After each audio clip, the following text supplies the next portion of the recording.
Welcome to the Scandinavian MIND podcast, our weekly show about how technology is changing the creative industries. Today on the program, the future of photography. We are revisiting the latest edition of Virtual Creativity Live, recorded in front of a live audience at the Lynk Co showroom in Stockholm. In this episode, you will hear from Marco Cavazzana, founder of Cavazzana Collection, HEDVIG MOBERG, founder of Fanny, and CARL-AXEL WAHLSTRÖM, founder of Copy Magazine. We'll talk about what generative AI and new digital tools will mean for the future of image creation, the role of Open AIs' new text-to-video model Sora, and how to run a visually driven agency in the age of AI.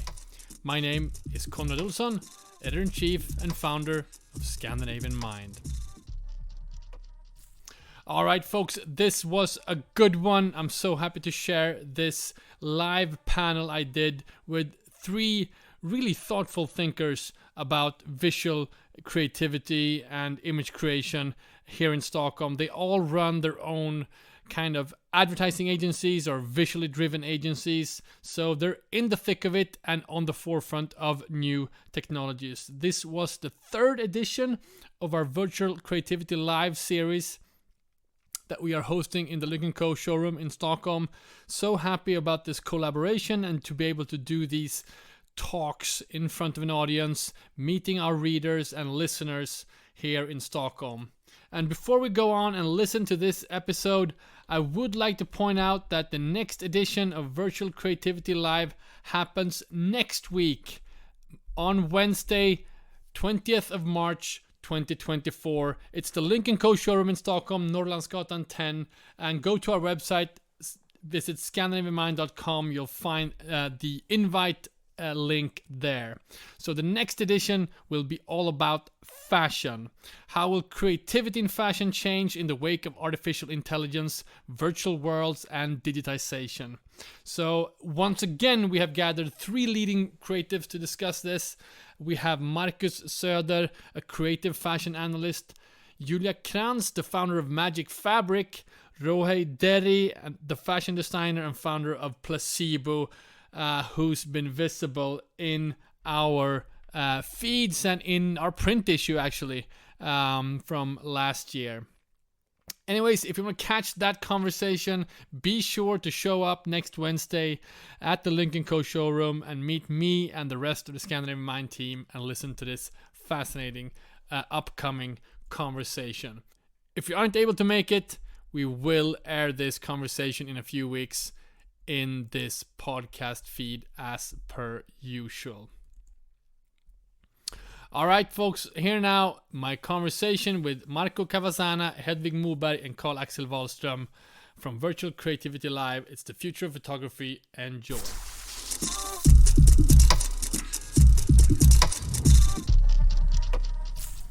Come on guys. Marco, I'm gonna start with you. You're really on the forefront of some of these technologies. I know you were early on trying a mid-journey in some of these tools here in the Nordics or even Europe. But give a little bit of description of the work that you do and maybe the Cavazzana project that came on our radar. So basically for the past, I'd say 20 years, I've been trying to.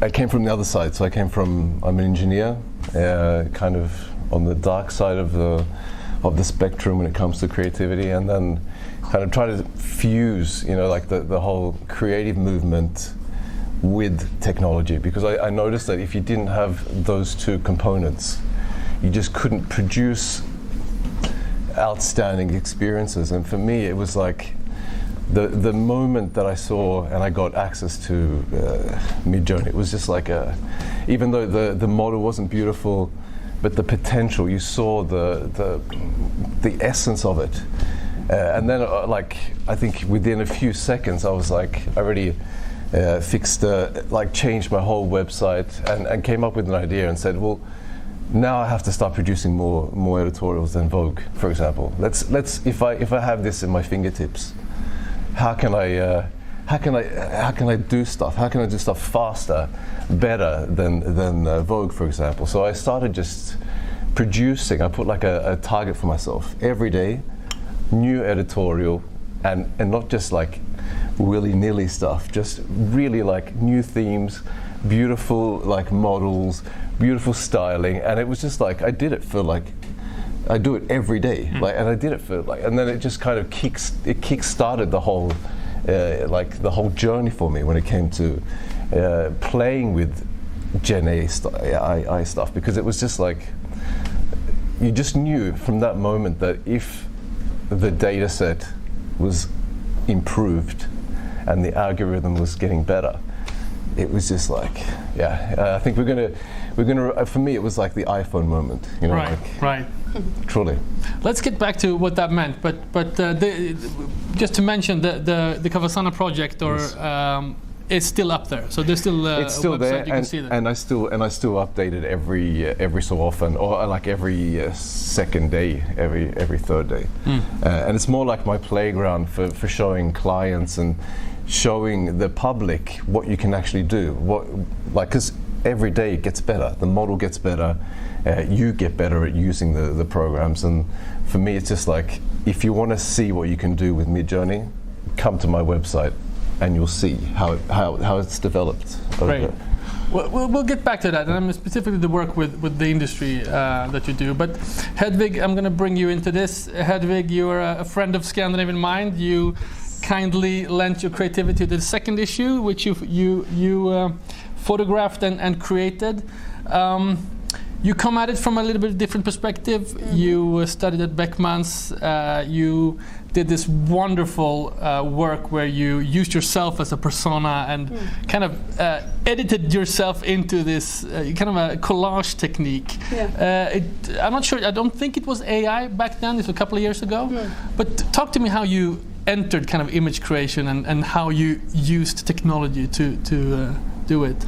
Yeah, so I think my way into photography was when I first downloaded Photoshop and realized that oh my god, I have so many possibilities with this tool. I can really do anything.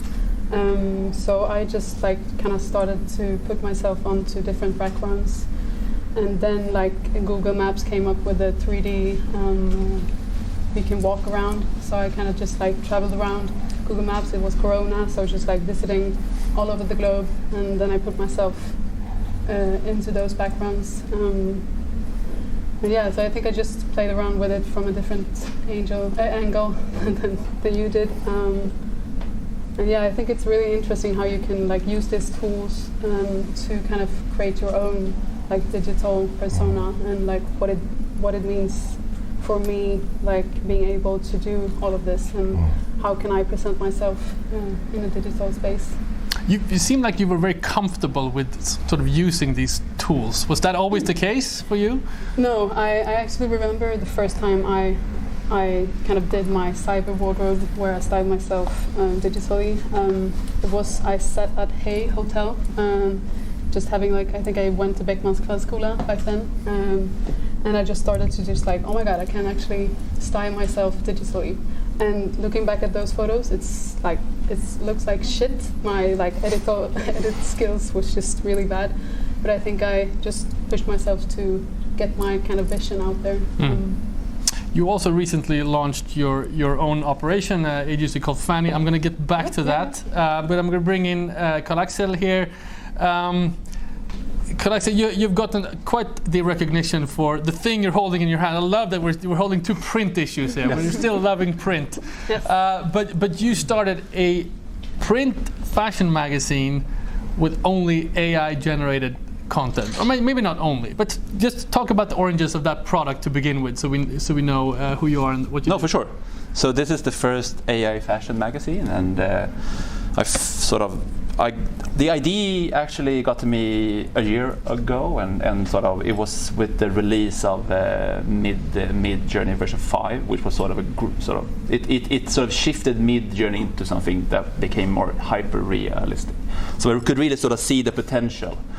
And I thought, actually, I was so stressed the first days because I thought that everybody sort of wanted to do an AI fashion magazine. So I actually searched on Google every day from March last year until July when I sent it to print. That now someone has released an AI fashion magazine, but still we are sort of the only one. And it is actually an AI product.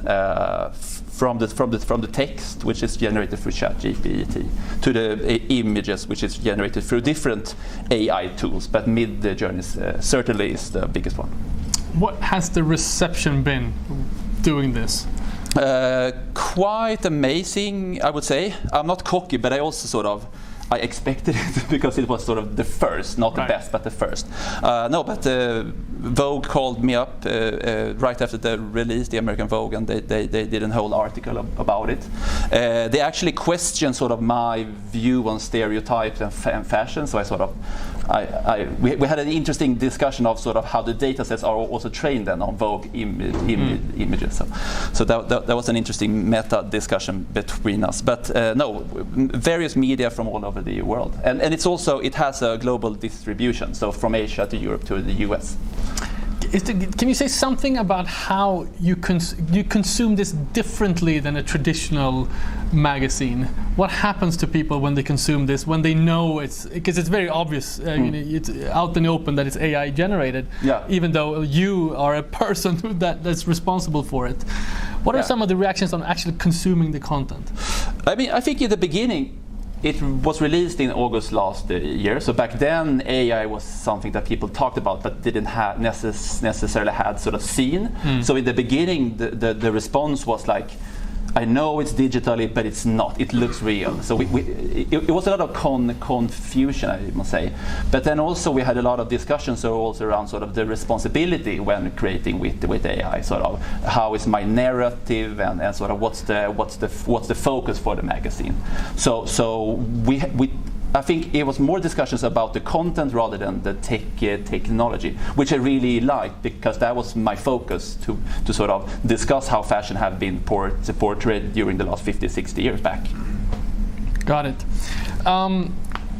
Let's talk about the kind of human element to this, and it goes to all of you, and please interrupt each other or reply to each other.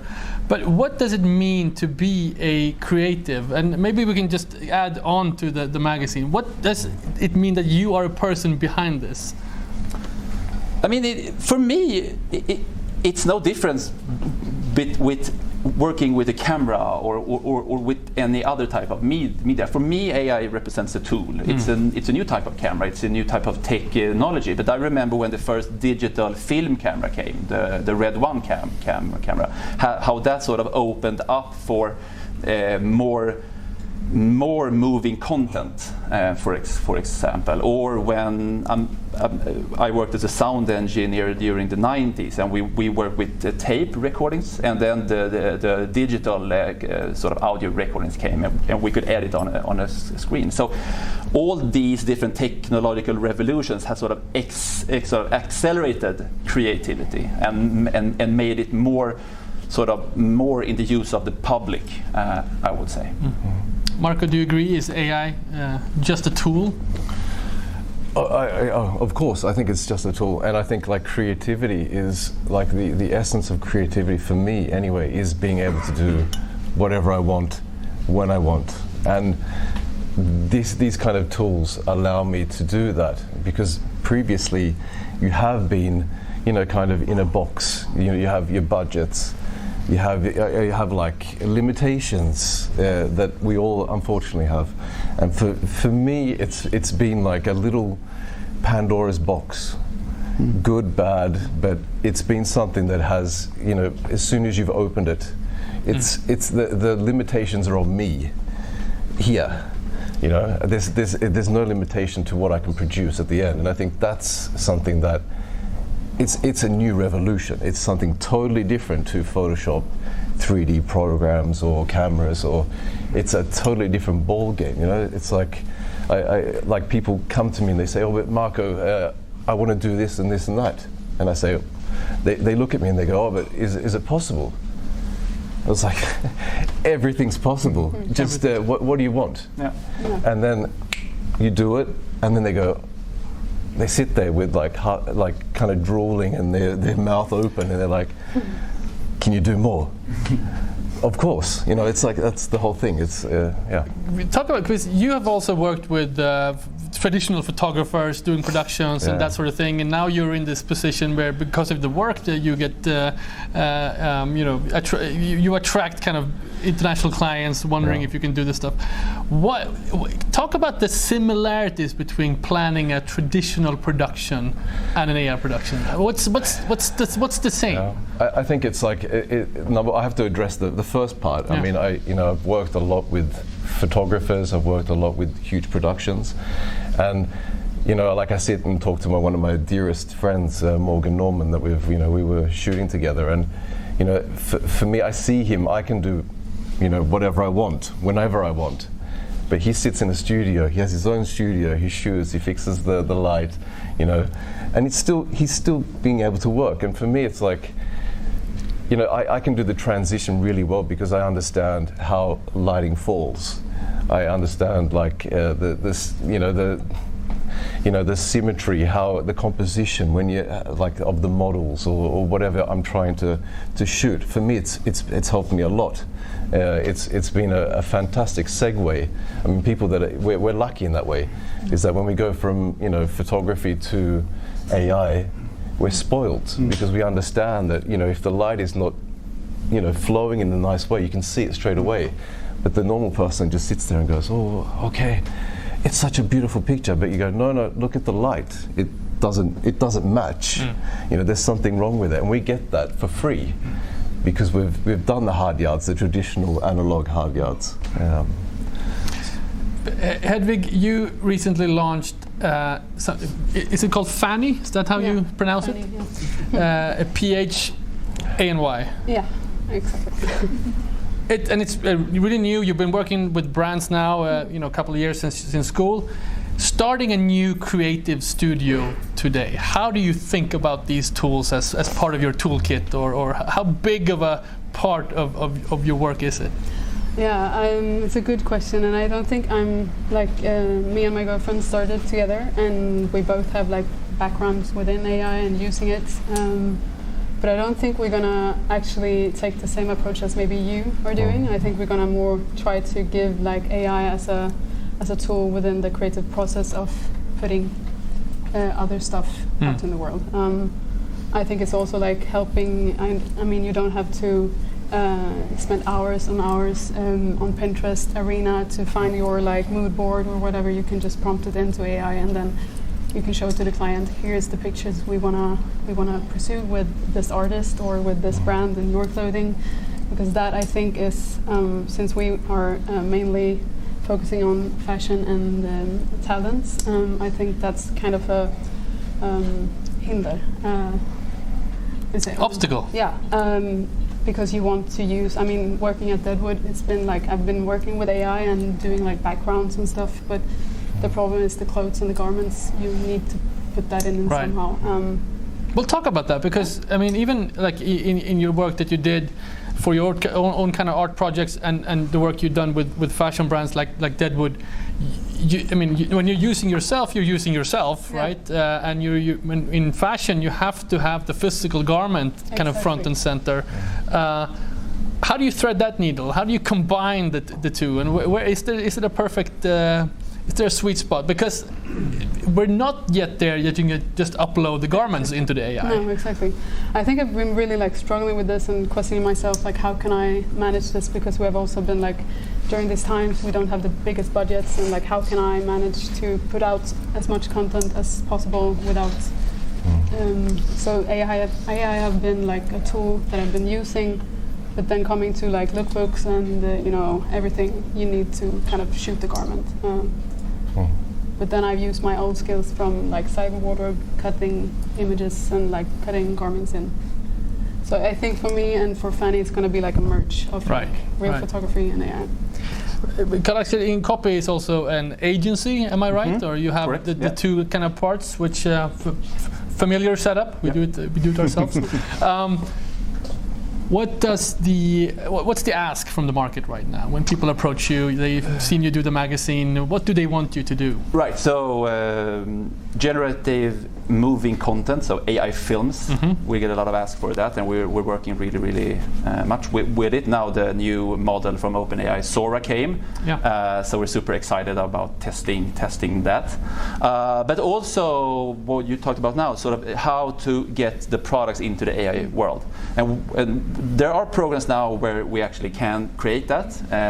So we are doing a lot of testing now, and we have a couple of projects going on where we can actually take real garments or real products, even cars, and we can train the AI models on the specific product. And when we have that sort of that file, which is a massive file containing a lot of training and data, we can then put that car, for example, in whatever environment or context. We can have it in a still shot or in a moving shot. So this we have been working on for the last 6 months or so, and it's really exciting, and we're progressing every single day. And it's so fascinating because the trained data sets, sort of the files, they can then be in whatever lighting, for example. So if a client asked us to have a perfume bottle in a studio setting, we can then take that file and we can sort of prompt it into a studio. But if they, for example, then changes their mind and they want to have it in a sort of more vibrant lifestyle shot, we can then take that same file into the other type of world. So it's a lot of work to sort of get these files ready, but once we have them for a lifetime. So that can sort of revolutionize, I think, e-commerce in a broad sense. Let's talk about prompting, because to me that's where the bridge between the human idea or vision goes into the AI model and then gives you something back. Keep with you, Kalle. Talk about how to think about prompting. What's the value of the prompt because client needs a different light. Oh, that's practical. Yeah. But I'm interested in the idea, in the vision. How do you get from your vision, and what is that vision? Is it something you draw on paper, or do you have it in your mind? And how do you take that into the AI model? Yeah, exactly. So I think as a starting point, the creative process is the same if I would to have done like a regular photo campaign. I need to have an idea first, and I need to sort of try it. Before I tried it by searching on Pinterest, for example. Now I always do like a sort of a exploring, prototyping journey with the mid journey, for example. And I think that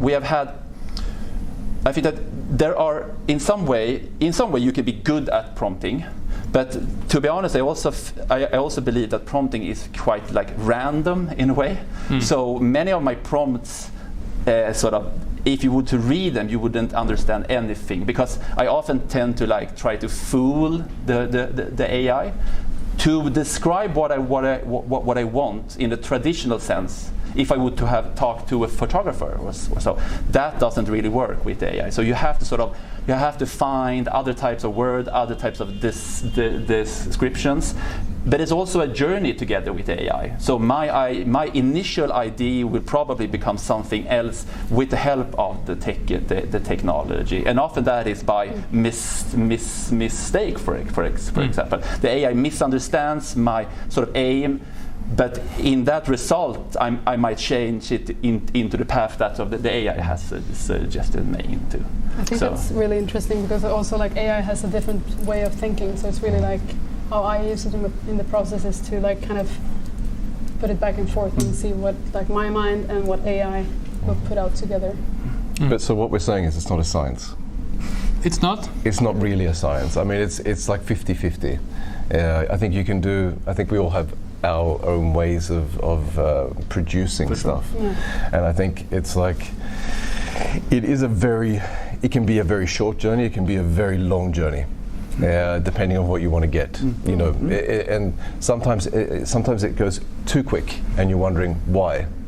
And then you have other journeys that it just never happens, and then when it happens, it happens. And I think I think we all try all different types of, like approaches. You could, reference an image. You could be really, really structural, like I do for my course. I sit there and do I explain people the basics of like the building blocks of a prompt. But I don't necessarily have to do that every time I want to produce something. But it's really nice to know if you're trying to achieve, say, a specific look with a camera, a light with a specific light during the day. It's good to know. But it isn't. I don't want to like ruin the mysticism of it. But it's not an exact science, and AI is very, very linear. It's very black and white. It doesn't distinguish between 50 shades of grey. Grey is grey, but for us, grey is a spectrum that could be thousands of tones and nuances. But you have to explain that to it because it is stupid in that aspect. But I also think that now when sort of client approaches us with different types of IDs, we both work with fashion but also with advertising, and sometimes advertising IDs could be a little bit more challenging because then the client really has sort of a story, they have a vision. So for example, for the upcoming issue of the Copy magazine, we have this editorial when Marie Antoinette is playing NFL football, for example. And that story was super tricky to actually make because it's so specific. I just wanted that. I wanted her to play American soccer now. So that took me like two weeks to sort of crack that code with AI because either the whole stadium became like a palace or the football players became. So it was so tricky.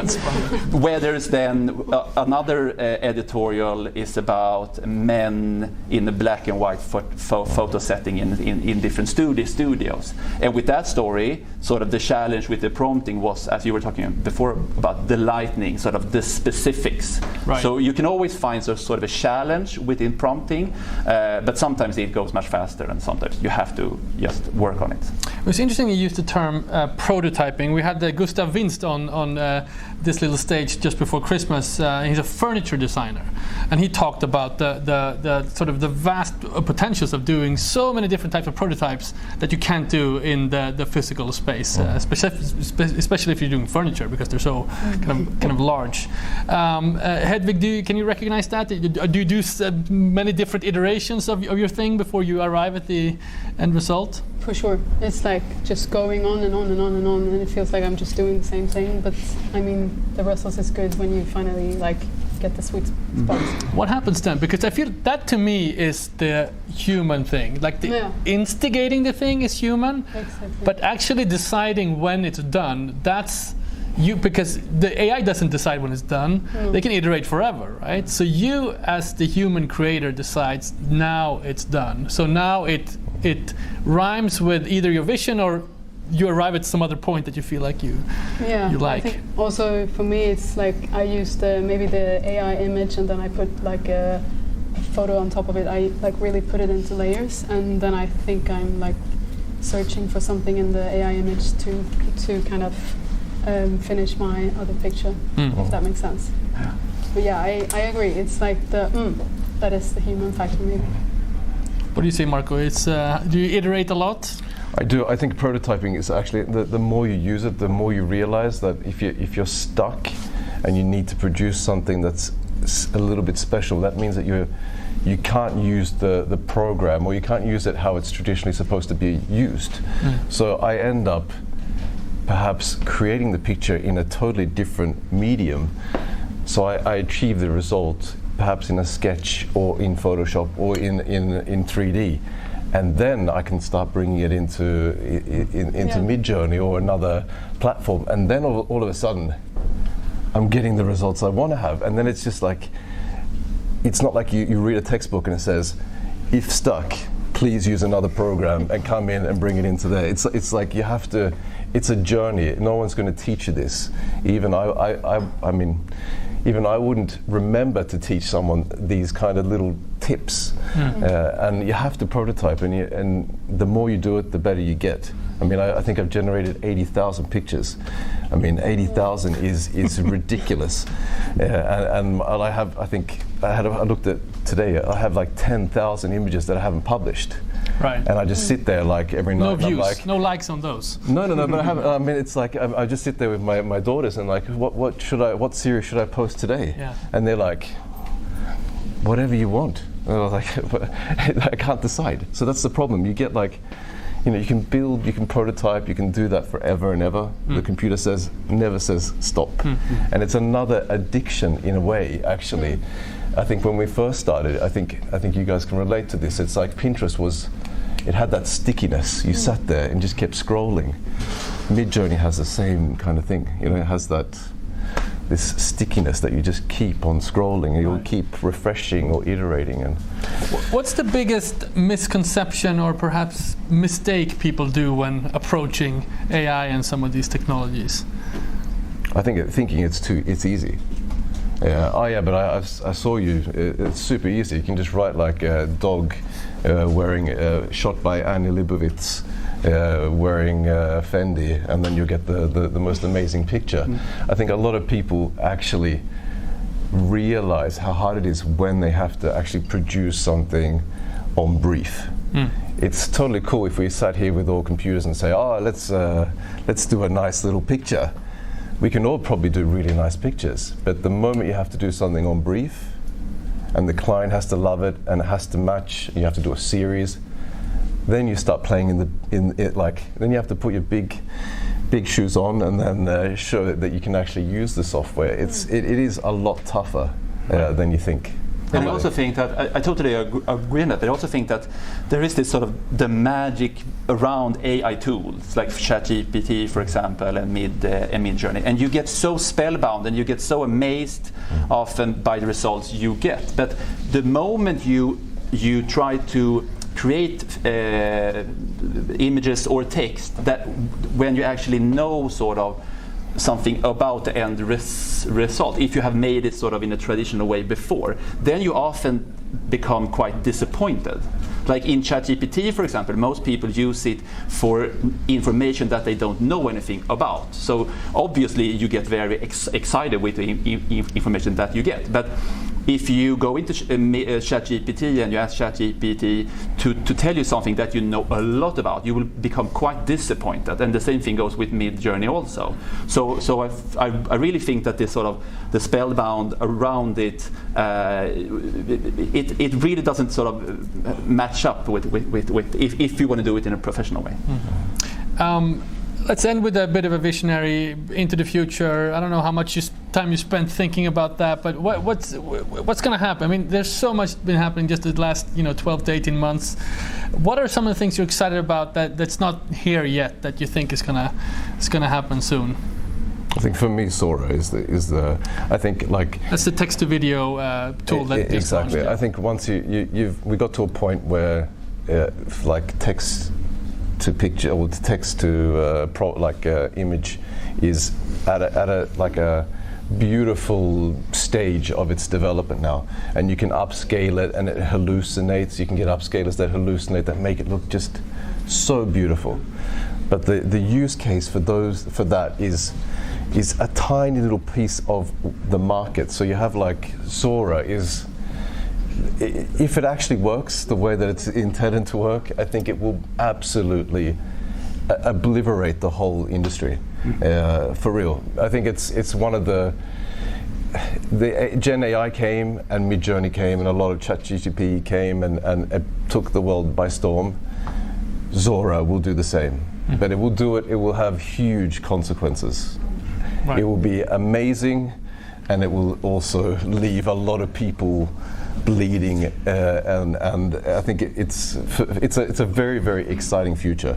I think. We'll have to come back on that. Hedvig, how about you? What are you excited about? I agree with Sora. It's really interesting with moving images done by AI, and then also the topic you talked about with AI putting in like brands like clothing or the car, or like getting more into that. I think when that is as like accessible as just like ChatGPT or whatever, I think that's going to be interesting to see where like the creative field will use that for. CARL-AXEL, I'm going to let you have the last question. Apart from hiring you guys, how do you think brands or companies need to think about this? Should they start if they want to interact with these AI tools and think about image creation? A good question. I think you have to see AI tools, whatever tool it is, in the similar way as you see a camera or any other type of instrument. That there will always be instruments that everybody can play, and there will be instruments in the same field that professionals need to play. And I think brands need to sort of navigate their way through AI. Do they want to have content that is very random and not sort of stick to a sort of a brand vision? Then they can do it by themselves. But if they sort of want it to be more conceptual and maybe higher in a sort of creative level, then they definitely need, as they always have been, going to a film company or a professional photographer. They need to come to people like us who actually work with it, so that we can produce exactly what they say, as on brief, as you were saying. So AI it's a totally different type of technology than what we have seen, but I think that sort of the use for it and sort of how the industry around AI will be built up will be the same way as the film industry or music industry or any other industry. Michael Cavazzana, HEDVIG MOBERG, and CARL-AXEL WAHLSTRÖM, thank you so much for sharing your insights here tonight. Thank you. Thank you.